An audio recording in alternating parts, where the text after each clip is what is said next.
In today's video, I plan to show you the shower options that I have on the van.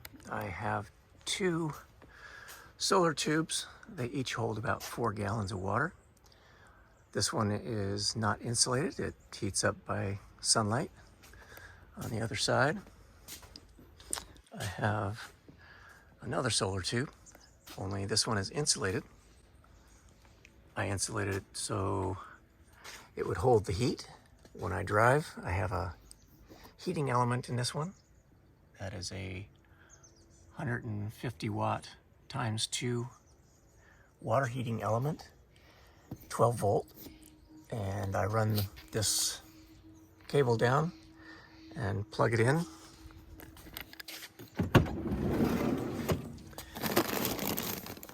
To a plug that I have that goes to the fuse block.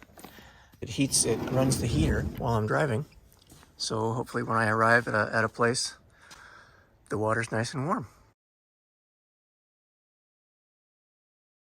Run it at 150 watts or I can run it at 300 watts. So I have gravity feed option. And in here I have cheesy solar shower. This is off of one of those bag showers. So this I'll take and I can screw that in. Everything is on hose fittings. So any standard hose will fit on here. I can open this up. Remove the air cap. This is a woo, there you go. So as you can see, that runs pretty well. This is a tire valve, a metal tire valve that I installed into the top of the cap. And I've removed the valve stem from the center of it, so it's just a hollow little tube. Let me pull the cap off of this and show you what that looks like.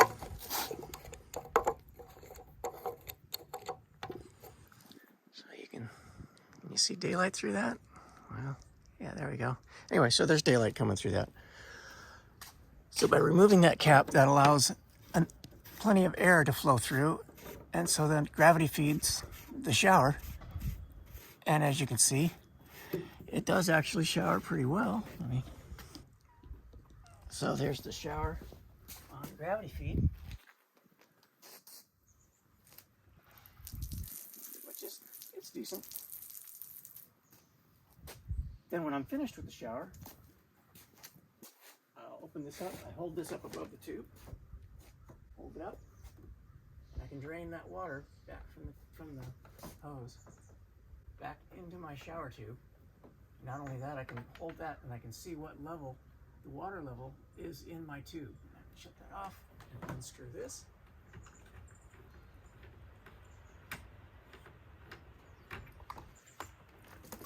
So that's one shower option. That's a gravity feed, pretty easy.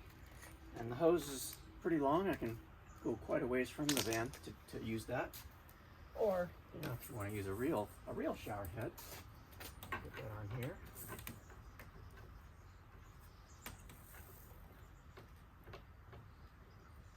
And I basically hand hold it to shower. I'll bring the kitchen out and I'll set up a table, put my soap and shampoo and things like that on the table there.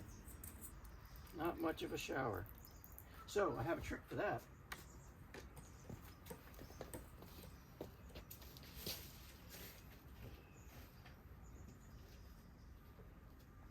I've got one of these little tire pumps.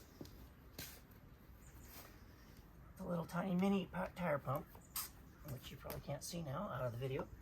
So hook this up, turn this baby on, and then I can set a tire pressure or a pressure down. I'll set that at 10 pounds. In short order,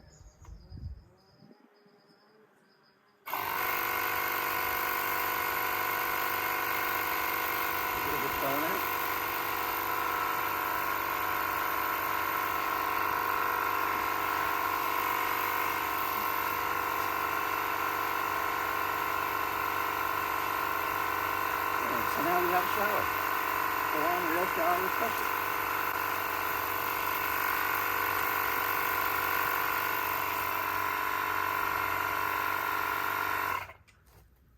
So I have another option for showering. I have a pump that I built in. Originally it was for a kitchen sink. That is down here. So underneath the kitchen is this water pump. So there's a filter on that, and that is so I can use stream water or lake water, whatever, and it'll get all the junk out of it. It's I forget, it's a 40 micron, something like that. And then I have this Seaflow pump. I don't know if you can read that. There's the pump. And then I have a switch. So the pump turns on. I have a hose that comes out of the pump, and I put that in a bucket. And I've made a little attachment that screws on there to give it some weight to hold the hose in the water so that it stays under the water. Doesn't have to be tight, just something to hold it underwater.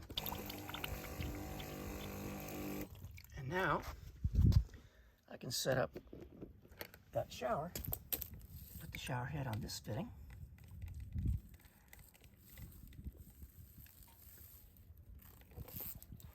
And again, so now turn the water on.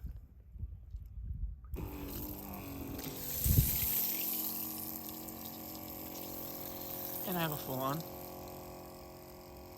shower. So those are several of my options. I like this full-on shower head. It doesn't use a lot more water than my miserly shower head, which actually I stole that from a bug sprayer. I'll show you how that one goes.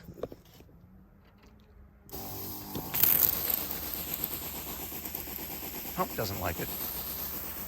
But anyway, that does a really nice fine spray, which is okay. It's not the best for voluminous washing, but it uses the least amount of water of all my options, but it's not that much less than that regular low flow shower head.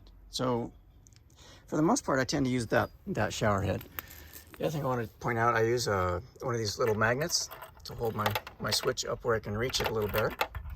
And another thing I want to point out was I bought one of these black buckets because I thought, well, that'll heat up the water better in the sun.